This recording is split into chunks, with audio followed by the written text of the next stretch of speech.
From Leon Solent, where glamour is the exception to the rule, we go to London Airport, where there's always an abundance of it, and where even the typically English weather doesn't seem so depressing after a welcoming smile from air hostesses like lovely Margaret Sheffield. But in case you're wondering how the stewardesses keep smiling when the weather is so dismal, let's go with Margaret on a routine flight.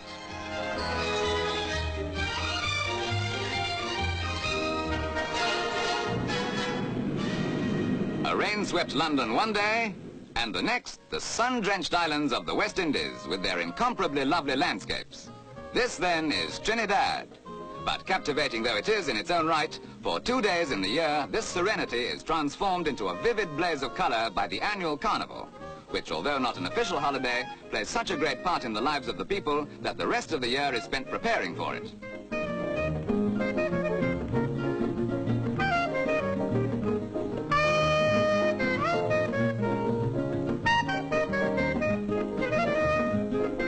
The people enter wholeheartedly into the spirit of the carnival, and the preparation is taken most seriously.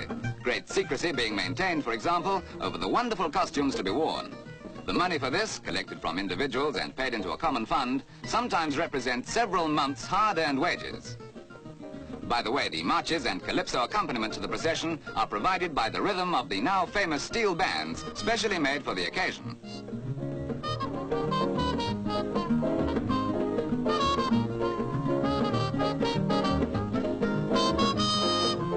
The festival has its roots in the 16th century, but has of course developed considerably in size and ingenuity, and in recent years has become a feature of Trinidad.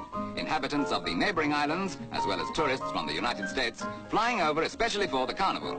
A short journey that would once have taken several weeks, now cut by jet power to only a few hours.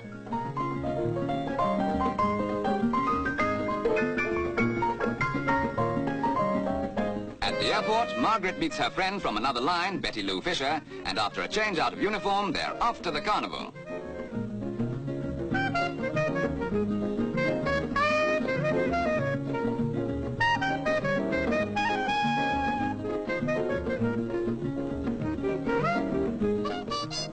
About 50,000 people, divided into sections known as bands, each with its own picturesque name like Brazilian Bandits and Crazy Man Crazy, take part.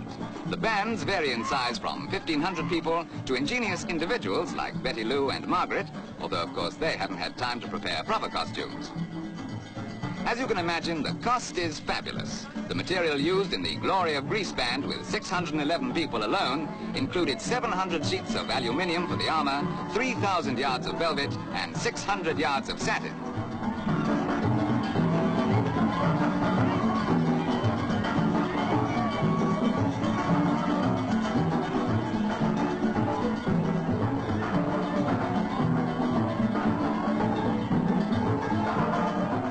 Prizes are awarded for the most original and attractive outfits. Incidentally, even the most tremendous contraptions worn on the head are still called hats. But the expenses and effort that go into these fantasies are far more than the prize value. Another astonishing thing is that no matter what the cost, costumes and figures are not used again. It is, in fact, a year's work for 2 days.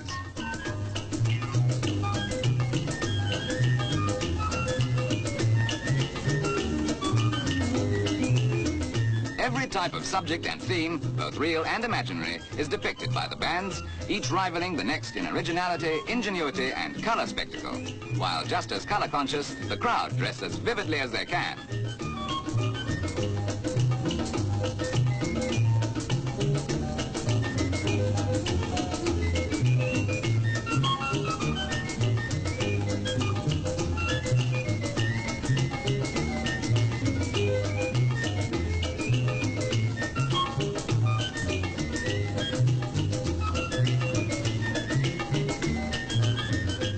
Incidentally, as a matter of interest, steel bands introduced after the war were banned at one time because of the number of vehicles that were being robbed of bumper bars and other useful parts.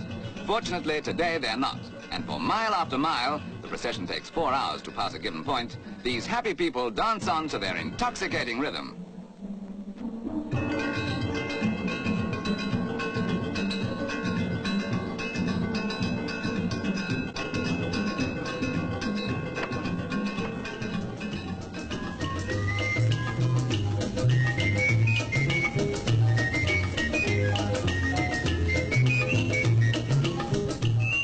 Everything stops, unofficially that is, during the 2 days of the carnival.